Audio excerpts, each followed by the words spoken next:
Hello, good morning, family and friends. How are you today? My name is Praise Forward. Welcome to PF Things, episode 129. I am super excited to be coming your way from Praise Forward International Studios, Lagos, Nigeria. Thank you so much for joining me once again. I never take for granted that you're able to join. For 9 days, we have been looking at the releasing your personal power, that everyone has got personal power, but not everyone will release their personal power. So, what I've done in this series is to begin to show and help people understand that they've got so much power within them than they are using. The many of us believe in other people much more than us. So you can look at that man and say, that man is powerful. But what are you saying about yourself? Does that mean you're weak? Many of us do not believe as much in ourselves than we believe in other people. So we invest a lot more in other people and what they've started than in what we are capable of ever doing. I see so many people who never invest in themselves at all. They invest in others, they believe in others, they speak highly of other people except themselves. But they forget that, you see, the value you have placed on yourself and the investment you have made on yourself will to a large extent determine how you relate with other people. Show me a man who treats other people anyhow, then I will show you someone who has a bit of insecurity in himself or herself, which is why the ultimate product is you. And that's why you need to pay attention to you and get into the gym of your life, building the six packs of your life, developing the best version of you, the best brand of you that can affect humanity. So far, we've looked at the power of your beliefs, we've looked at the power of your imagination, we've considered a whole lot of things that you need to become the best version of you. Today, on releasing your personal power, in this particular episode, we're looking at people, the ultimate power link. People, the ultimate power link. I love the way Fearless Soul renders it. It says, no matter how rich, talented, or great you think you are, how you treat people ultimately tells all. No matter how rich, talented, or great you think you are, how you treat people ultimately tells all.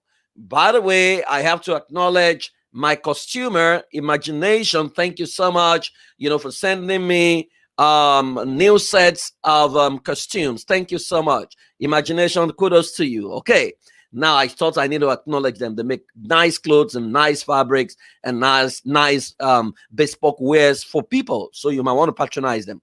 Now, a lot of us do not know that people are your greatest assets. And that if you master everything and you do not master how to handle people, you may not be able to scale whatever you have. There is nothing you have that is going to be utilized by you alone. And everything you have can be totally destroyed once there is a bad story about what you carry. Consistently, I've seen a lot of people in power who lack superior relationship skills or what it takes to handle people. So they trash people, they talk people down. So when a man consistently looks at people under him and he calls them stupid, then you know that's a man with insecurity and low self-esteem. Because you can actually communicate your mind without sounding insulting. So every one of us is simply 3 doors away from the rest of the world. There is an Ujo who knows an Adamu, who knows a Choma, who is your key to the rest of the world. That whatever you desire in your life, no matter how talented you are, there are 3 doors that can lead you there. There is someone who knows someone who knows someone who is your key to whatever you want to get or wherever you want to get to. Whatever your talent becomes, there will be people who need to watch and applaud you. There will be coaches who will need to train you. There will be teammates you need to work with. If you are the only one doing everything, you will run very fast.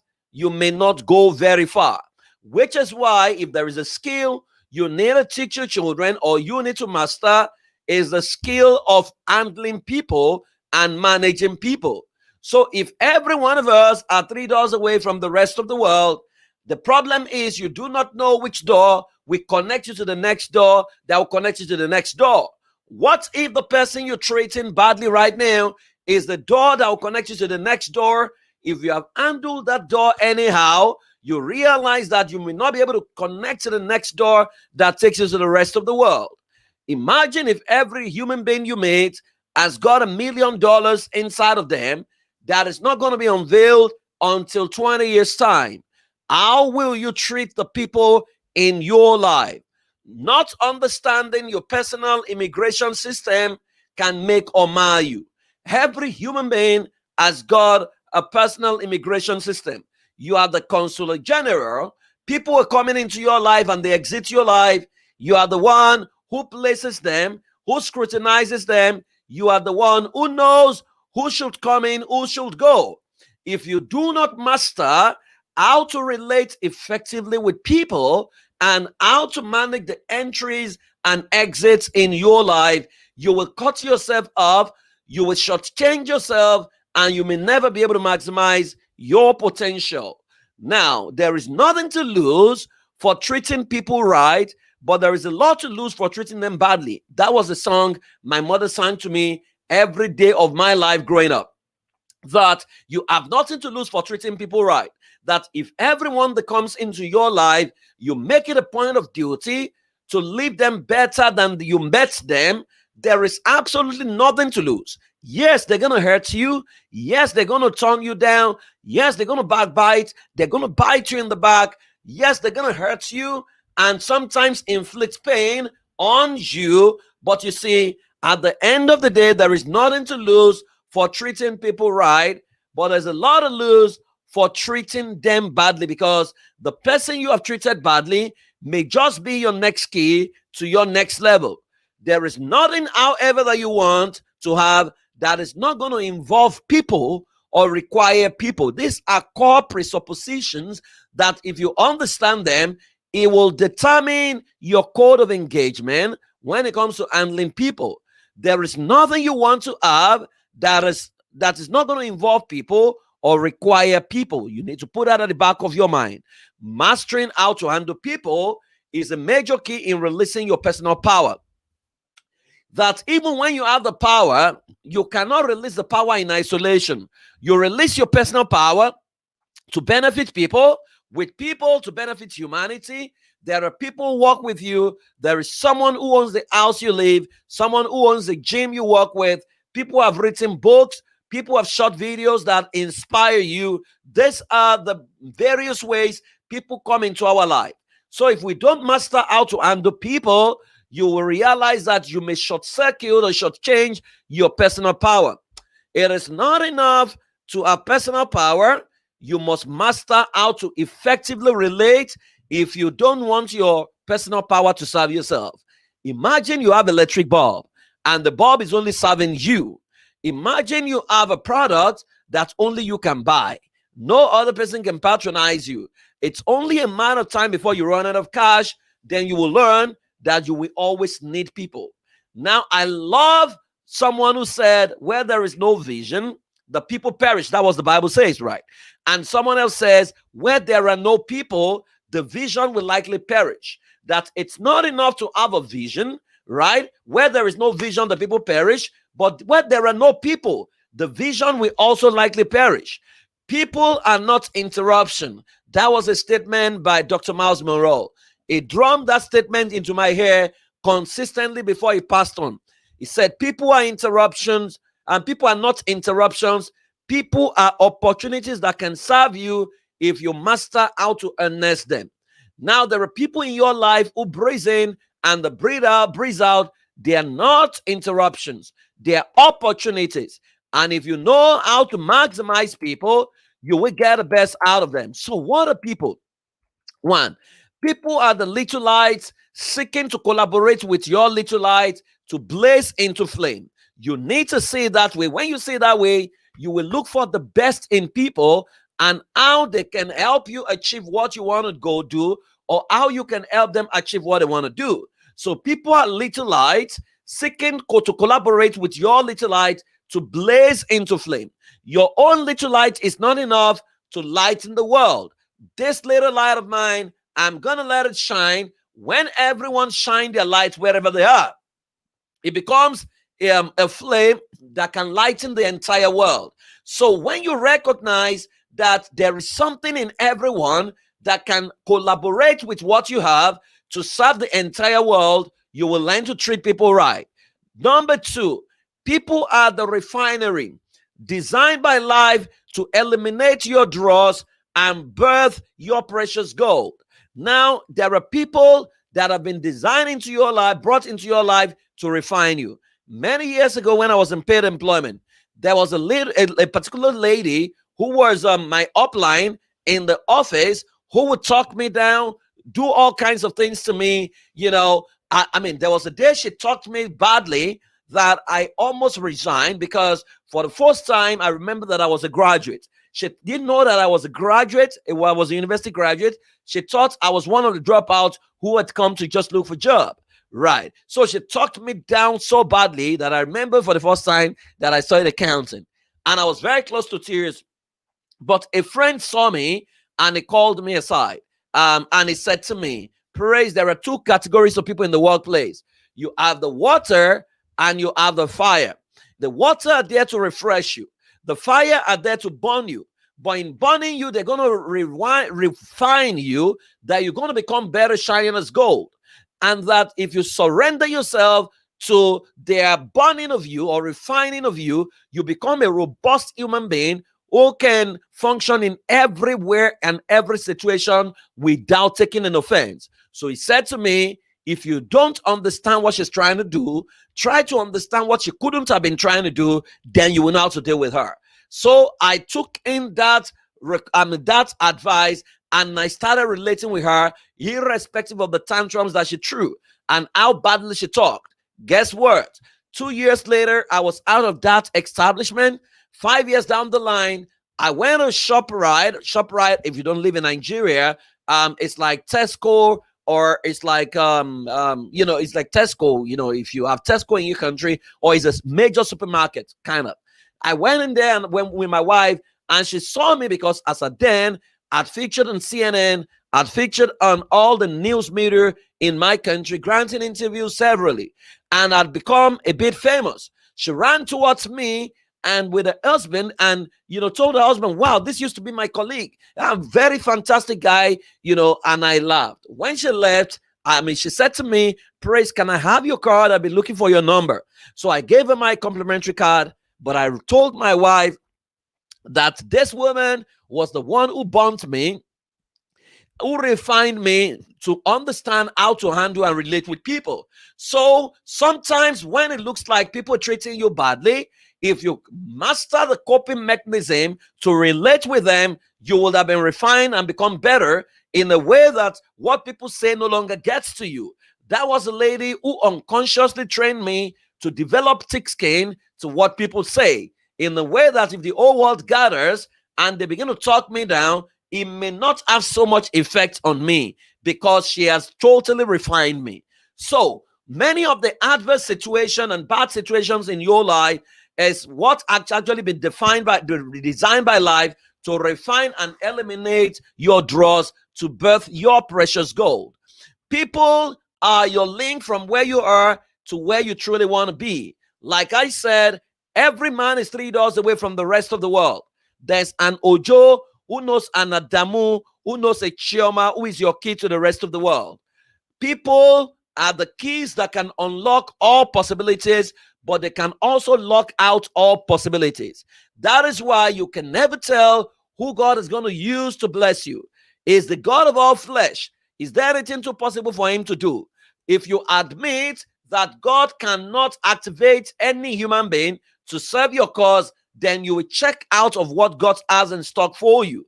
So a lot of Christians are praying, but they expect the answers to their prayers to come from Christians. That when the answer comes in a format they don't understand, let's say it comes from a Buddhist, they shut down and they lose out from the answers. Because even though they are praying, they do not have the capacity to recognize the answers to their prayers, because they want to manipulate God to send answer in a format they are used to. God needs to send the answer, and he does send the answers. The problem is you don't have the capacity to recognize the answer, because in your mind is a mess. You always think that anyone that doesn't belong to your religious sect cannot be used of God.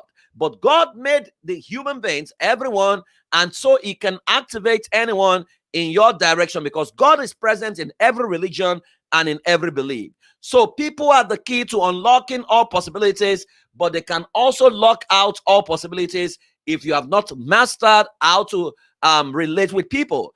People are your power block that shield you from being bullied. If you have the right people in your inner circle, then you have the right team who can shield you from being bullied, and they can always send you back and nurture you to go and win again.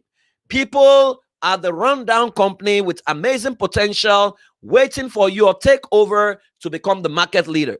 There are people who come to your life, they look broken, but there is so much potential in them, provided you are willing to persevere with them and help them up. The problem with many of us is we are always looking for finished products. Let me tell you the way I live.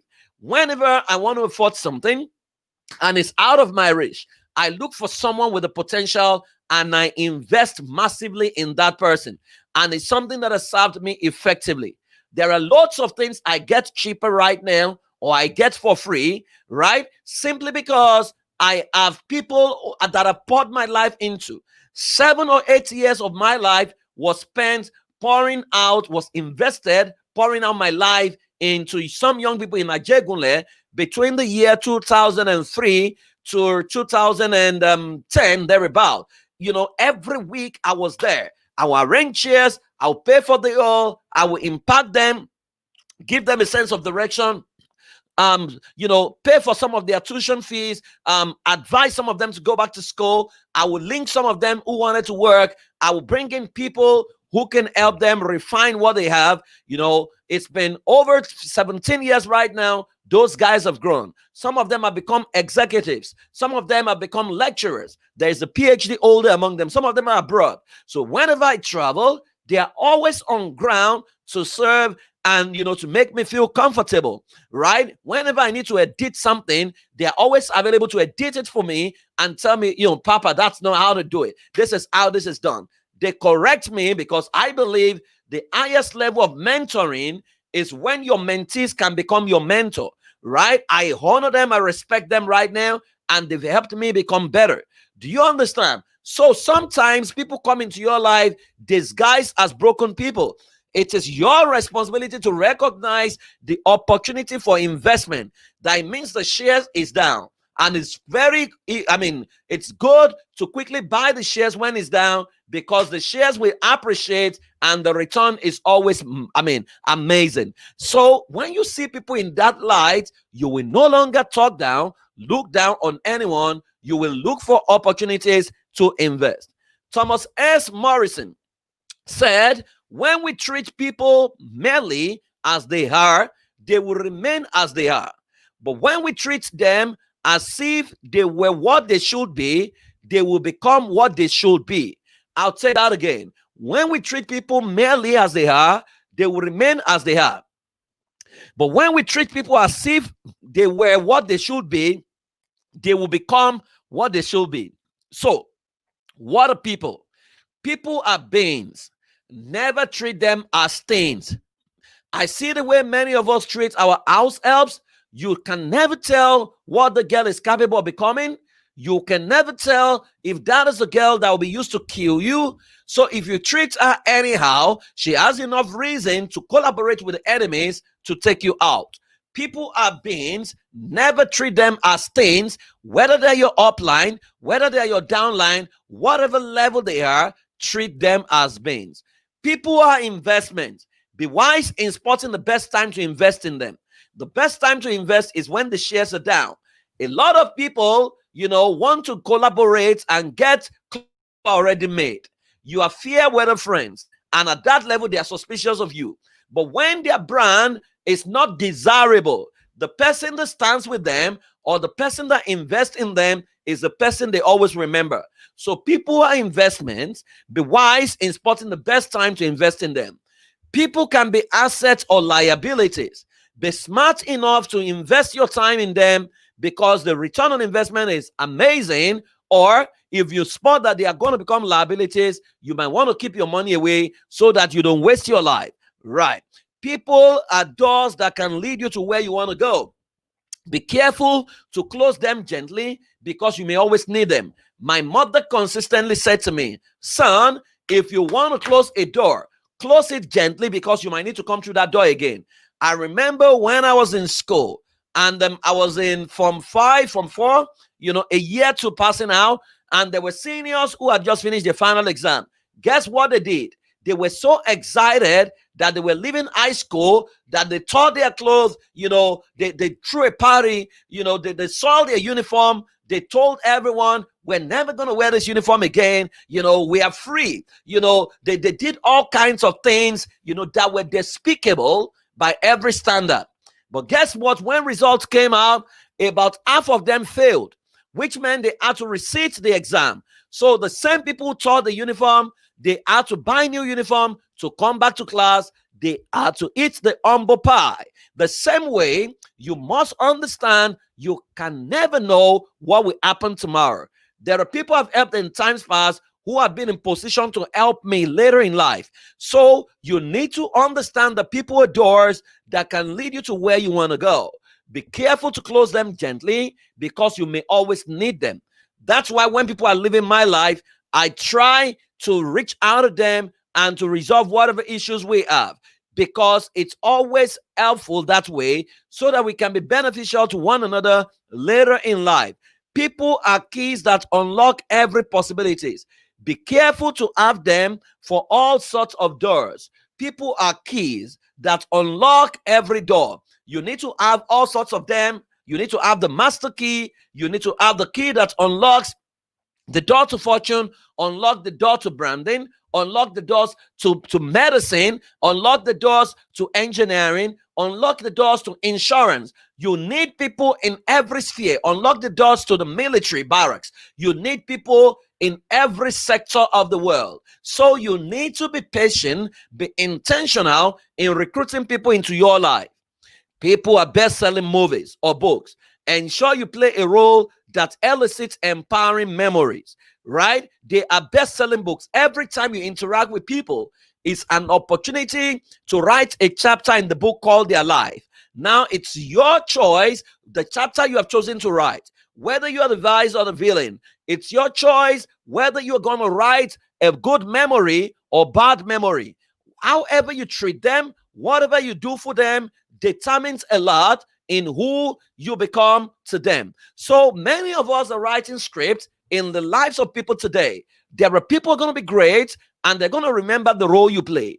And some people are going to be great and they'll remember how much you didn't believe in them. I remember when I was starting out, I remember the people that took a chance on me.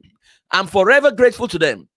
I also remember the people who did everything to frustrate me.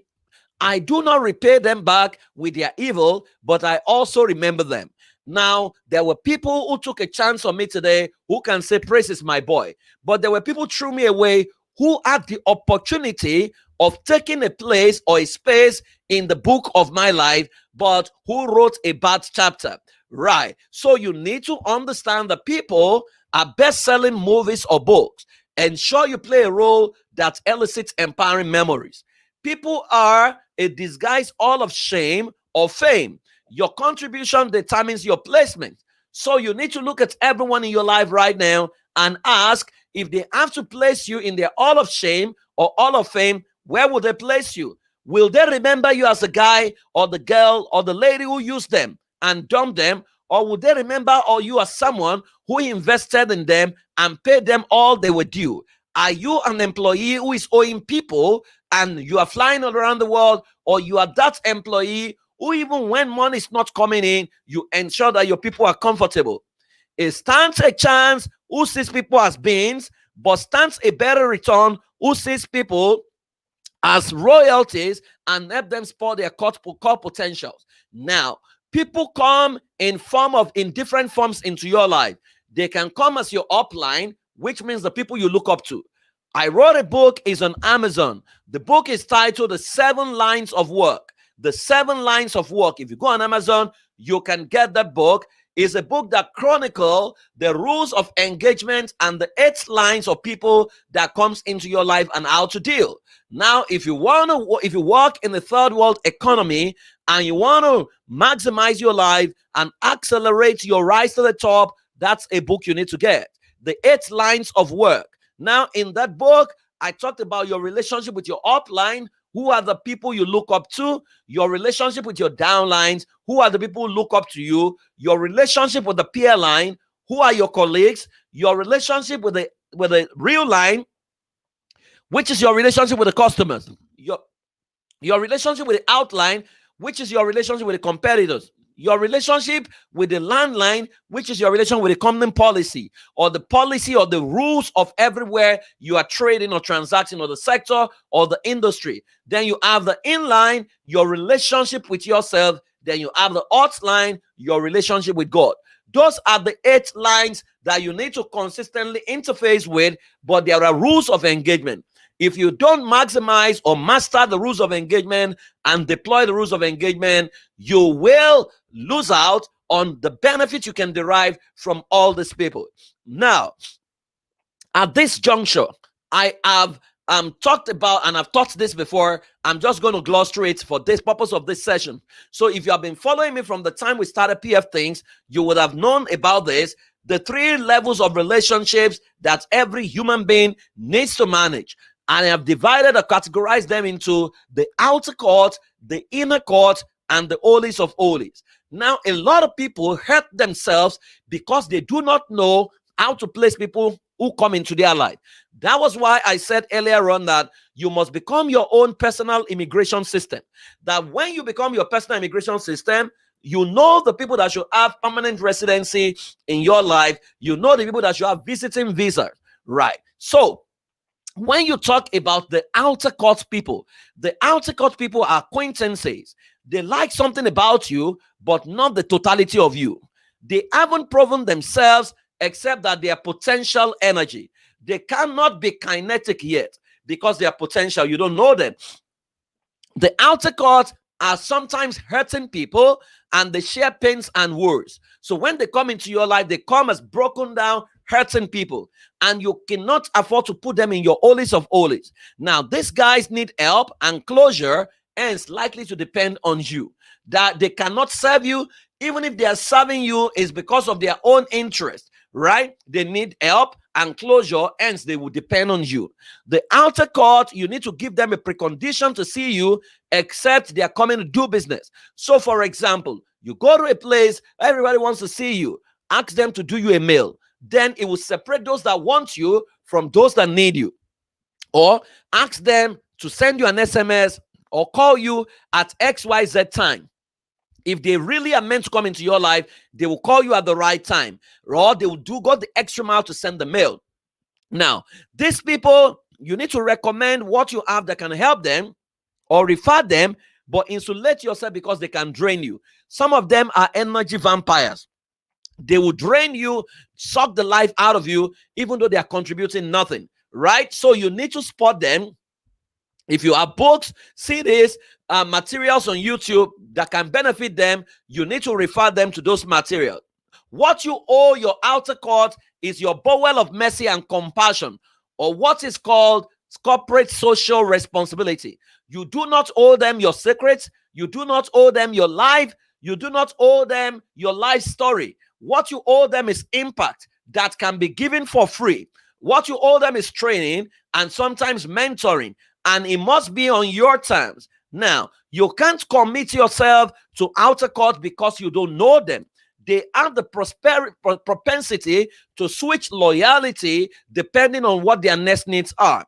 The outer court, their default is what to get from you, and they can feed your ego and sense of fulfillment as long as they have what they need. Some of them, however, have the potential to become your inner court or your holies of holies, but it is now your responsibility to filter them. Now, the outer court people, the question you need to ask is, one, how did they show up on your radar? What is their track record?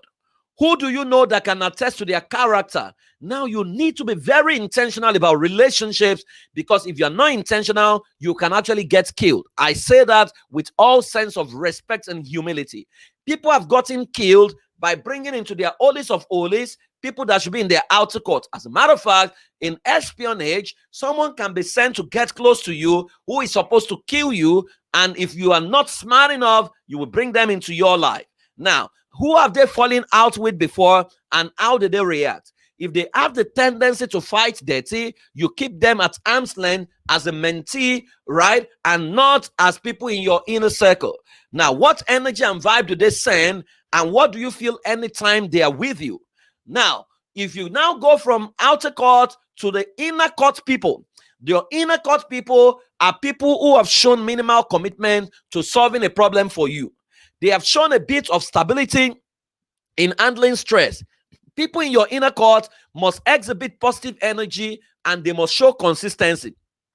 They take feedback well and are loyal to your cause, even though they can switch allegiance when needed. Your inner court people, they have something that keeps them busy. They are not jobless. Your inner court people are willing to support you with networks and connection, sometimes at a fee. So they'll tell you, oh, sir, this is what I'm able to do for you, but you will pay me XYZ amount. Don't feel bad. They are your inner court people. They are not your holies of holies. So they are transactional, and it's okay because they are bringing value. Your inner court people, your memories of them is pleasant because you know they are not parasitic. They have demonstrated capacity to give, even though they take as well. In your inner court, when they hurt you, you know it's not out of hatred, it is out of the need to survive. So in their bid to survive, they can sometimes hurt you because they are not absolutely loyal to you. That is why they are in your inner court. And that is why they are different from holies of holies. I mean, from holies of holies. Now, your inner court people are stable, and they will only mouth you once you stick to agreement, but sometimes they can fight dirty or slip back to outer court when they hurt. And they have earned their right through mentorship or friendship. So, how do you relate with people in your inner court? You need to speak to them in parables and test their response to parables to know if they will probe further or they will completely forget. Now, if you speak to them in parables, they will come back to you to ask, can you explain this further? Now, that's how you know that they are your inner court people. Outer court people will not bother. Your parable is true to them, they run with it. Inner court people seek to know further, what they need to understand about what you have just said. They are willing to invest in your material and your products. Outer court people want it for free. That is why you need to put them at CSR level. I always say to people, if you have invested in any of my cause, you have spent something, to buy anything from me, then you have earned a right to come at least close to being in the inner court. Now, never judge them on the basis of their innocent errors, except when they consistently repeat the same on purpose that is capable of costing you your reputation.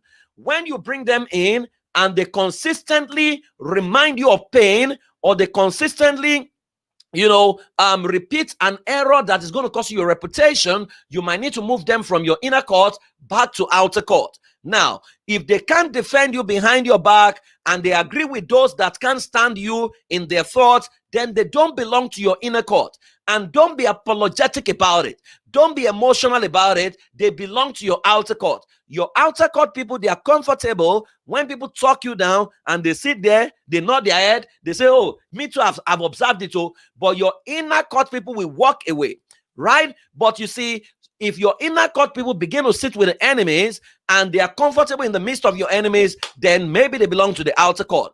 Because your holies of holies cannot stand it when people talk down on you.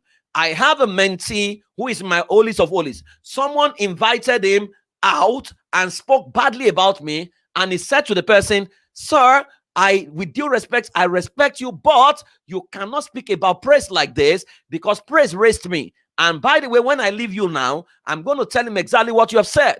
The guy was petrified, and he called me immediately. I was in London to say, hear what this person said about you. And I told him I can't stand it. Now, that's how you know your holies of holies. Now, if you don't have any measurable contribution and can't collaborate with you to take on bigger deals, then most likely they don't belong to your inner court. Now, if they can't risk a certain amount on you and you can't risk a certain amount on them, and trust them to keep their words, then they don't belong to your inner court.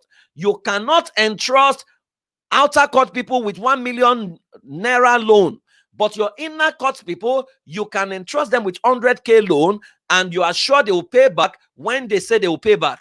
When they can't pay back, they don't avoid you. They will come back to you to say, I'm sorry, I can't pay at this time, but I will make effort to pay. And they will pay. But when they begin to default on payment, then you know most likely you have made a tactical error. You need to be grateful to say, I'm thanking God that I have not given what I cannot lose. Do you understand? Now, if you now go to your holies of holies, this is where brotherhood and fraternity lies. It's almost like a blood relationship. Your holies of holies, they are covenanted to be with you, and you can trust them with your life because you are too sure they will be there for you and they will be with you. Even when you fall out with them, they never leak your secrets and they never share your truth with other people because they are the only ones who see you in your natural element. Your holies of holies, they are more or less your blood, and they are the ones you can ask deep questions and get truth from. And they are also the ones who can ask you deep questions and get truth from you. As a matter of fact, I say to people, your holies of holies are the only group you must be honest with, because you can be sure that they will watch your back. They are matured enough to take your truth, to take your error, not to spare you, to try to correct you, but they are not judgmental. Your holies of holies, there is absolute nakedness here because they see through you and love you nevertheless. They know you are fallible. They know you are imperfect. But in your imperfect state, they love you nevertheless. And they're there to be with you for the long haul. Your holies of holies, the rule here is, if they can't take bullets for you and they don't belong here, and you must spot them when they are sent to you in their sense of judgment, basically. Now, the problem in life is meltdown happens when you don't have quality people in your holies of holies, or when you have mistakenly brought an outer court person in your holies of holies. They have now seen you in their natural elements, and they have gone out to tell others to say, can you see what I saw? Hey, can you imagine? This was what this Jimmy can snore, right? They are not in your holies of holies. Holies of holies people see, they don't tell outsiders. They tell you, right? They don't go around broadcasting. They talk to you, and that is where it ends. No, in fact, when someone else notices it, they will tell them, no, I've not noticed that. Oh, maybe it was an error of judgment or blah, blah, blah. They will defend you and they will feed you back. Now, the question is, will they stop everything they are doing to be with you? If they will not stop anything they are doing to be with you, then they are not in your holies of holies. Will they stand with you in moments when your brand negatively affects their brand? Those that can stand with you when your brand is no longer desirable are your holies of holies. Will they keep your secrets no matter the pressure they are under? Those are your holies of holies. Can they bail you out at short notice without blinking, and you can trust them to keep their word? Those are your holies of holies. I have friends in my holies of holies. If I say to Tunde, or if I say to Shola, or if I say to Steve, if I say I need 4 million right now, 5 million, they're going to wire into my account. They're not even going to ask, what do you want to do with it? They're going to go out of their way to send that money into my account, right? Or when are you going to pay back? Sometimes they don't even ask, right? I have some of them, their money is in my account for like 3 months, and I send it back to them. The same way when they make demands on me, I don't even remember to ask back because we know they're going to send it back, right? Can they bail you out at short notice? Can you risk, huge amount of money on them and you are sure they're going to pay back? Will you be the first name on their lips when opportunities that can move your life forward show up? Those are your holies of holies. Anywhere they are, when they see a job that you can execute, you are the first name they're likely going to mention. They are not the kind of people who will now go and hire other people to do the job for a cut, when you, their brother, can actually execute that job. Now, will they pass the test of brotherhood and fraternity? If they can't pass the test of brotherhood and fraternity, you cannot bring them into your holies of holies, because they will see your nakedness and they will use it against you. Will they protect you when they fall out with you? If they cannot protect you when they fall out with you, they don't belong to your holies of holies. Keep them at outer court and deploy the rules of engagement at that level. They are called to you, and you must discover them early and stand with them. Those are the people in your holies of holies. And they come as upline, downline, peer line, you need to spot them. Now, the question this morning is, who have you placed in your holies of holies that should never have been there? Can you scan through your relationships right now? I've had to adjust my holies of holies from time to time. I have different groups. There's a group I have that is called Think.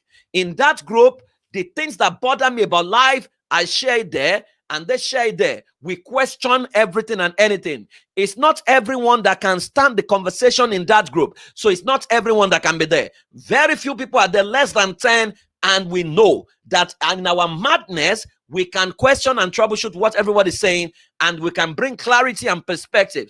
Now, that's a type of holies of holies. But I have other people that I'm sharing things with that I know they cannot stand what I share in the thing group. Do you understand? You must learn how to place people and not assume that everyone is called to you.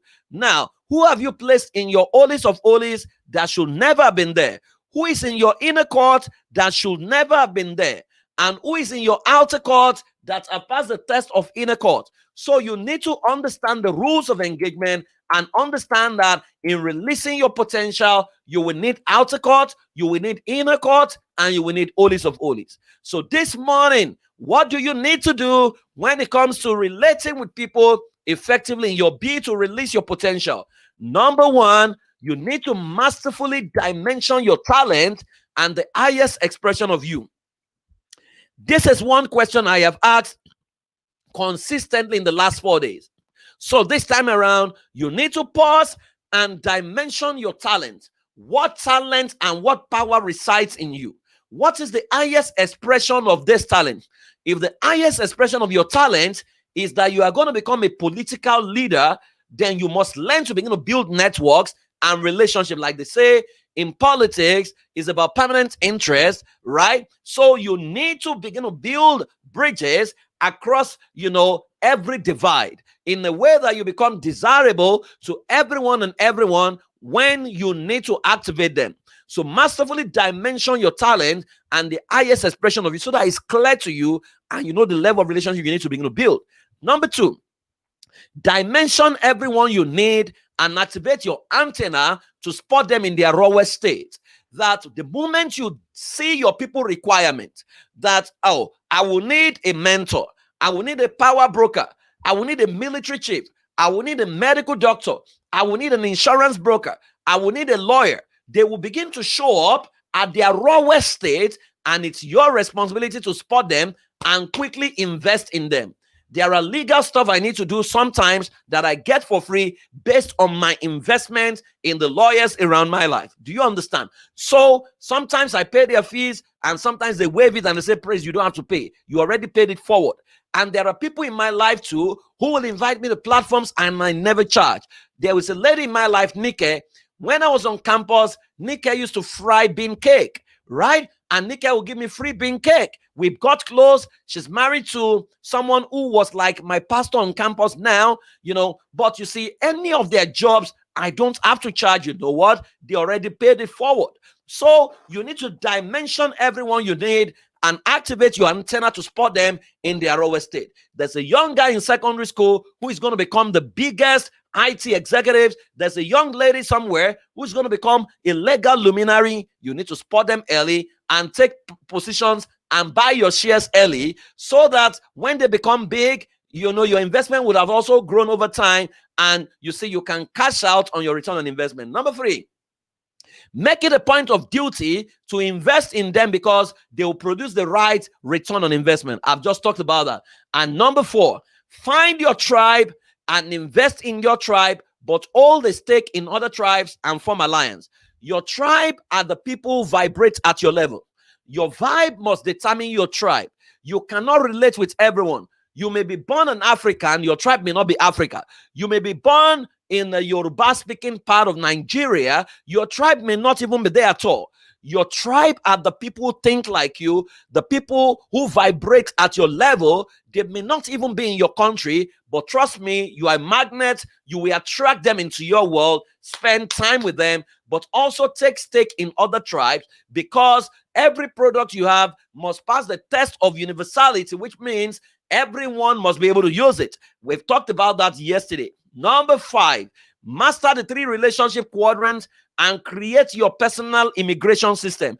I've just taught you that the outer court, the inner court, and the holies of holies. Now you are the one that will now determine who to give visas to depending on each of the quadrant. You now need to know this person belongs to my outer court, this person belongs to my inner court, and this person belongs to my holies of holies. You cannot afford to earn permanent residency to someone who has not passed the test of visiting visa. So someone is just coming into your life, you bring them into your holies of holies, they are going to hurt you. Not because they are bad, but because you are not smart enough to spot that they don't have the capacity to undo your pain and to undo your nakedness. Do you understand? So you need to master these three relationship quadrants: the inner court, the outer court, and the holies of holies, and know who should be where. Number 6, leave a positive impression on everyone you meet and be the first to apologize for hurting them. You see, gift is magical, but perceptual code is big. What is perceptual code? Perceptual code is a descriptive image of every human being that comes into your life. So, for example, if you see every human being as a royalty, how will you greet them? Oh, Your Excellency, I honor you, I celebrate you. If that is your default mode, let everybody leave you and they remember how well you have spoken of them, how well you have treated them, right? That even when the enemy is trying to hurt you, they can quickly feed you back and say, run away, because I know how well you treat people. You have nothing to lose for treating people right. You have a lot to lose for treating them badly. So you need to create a right perceptual code to say, every human being I meet is a royalty, or is a God, or is Jesus, or whatever. That if you have that default mentality, you will treat everyone that comes into your life right, no matter their status. Because the right people can emerge disguised as peasants. You must be able to spot them. And number 7, create a non-judgmental environment for people to be themselves around you. Many of us, we are so hard and harsh that people pretend a lot around us. Your people must be able to walk into your door and tell you exactly what they feel and how they feel without editing anything. That's the part to grow. When you get to that level that they don't hide anything from you and they can tell you the way it is, then you have mastered how to effectively relate with people. So you need to create a non-judgmental environment. If you are judgmental, people will pretend around you. But if you are the type that they know they can come to even when they have messed up, then you can be sure that you will have more people who are loyal, whose truth you know, and not people who are full of surprises. They call you, wow, we love you, but you don't know their truth because they don't know your response to their failures. I have mentees around the globe. They call me to say, Papa, this is what I've just done. I don't feel too good about myself, but I know I have to tell you because you will understand. That is the way to grow with people. And number 8, learn to let them go by creating an empowering narrative that protects your wellness. There is a time you need to learn to release people. They are not to be with you. Some people are friends for a reason, for a season, and some are meant to be with you forever. You need to spot the difference. When it's time, the people that should go, should go. Don't get into crisis and trouble and wish them bad luck. No, you need to release them into their future, pray for them, let them go, and wish them well. Even if they have done you badly, don't repay evil with evil. Repay evil with good, because whatever you give is a seed that you are going to reap. So repay evil with good, right? Because you can afford to sow the seed of discord or the seed of pain into the future, because you're going to reap it back. Sow the seed of loyalty, you will reap the seed of loyalty. Sow the seed of bliss, you will reap bliss in good measure, pressed down, shaken together, and running over. I end today with a quote by Charging Life. It says, treat others well. Treat them as you wish to be treated. I'll take that again. Treat others well. Treat them as you wish to be treated. Speak to them as you would like to be spoken to. Each of us is worthy. Each of us is important. Let us value each other and show it in our words and in our deeds. I'll take that again. Treat others well. Treat them as you wish to be treated. Speak to them as you would like to be spoken to. Each of us is worthy. Each of us is important. Let us value each other and show it in our words and in our deeds. Dr. Miles Monroe says, men are opportunities, they are not interruptions. No matter how powerful and how grandiose your potential is, you will need people. They will serve as your coach, your backroom staffs, your lawyers, your domestic servants. They will be around you, and you must learn to be that person who treats people right. But never forget, become your own personal immigration officer, wherein you know who is in your outer court, who is in your inner court, and who is in your holies of holies. If you master how to do this and you create an empowering perceptual code that helps you treat everyone right, no matter their culture, their tribe, their religion, their race, you treat them as human beings, then you will become very powerful. Everyone will come into your world and they'll be willing to assist you to become the best version of you. People will recommend you for bigger jobs. Why? Because you know how to treat people right. Master relationships with people, and you would have gotten the right link that can take you to where you want to go. Remember, you are 3 doors away from the rest of the world. There's an Ojo who knows an Adamu, who knows a Choma, who is your passcode to wherever you want to go. Thank you so much for joining me this morning. I hope you have learned something on mastering, releasing your personal power. Tomorrow I'll be back, and I think we'll be trying to round up this particular series so that we can start another series. I hope this has helped you. Listen to this over and over again. It's available on my YouTube channel. Go there, press forward live, subscribe, and let's see how this can help you become all you want to be. Thank you so much once again for joining me. Have a fantastic day. Bye-bye.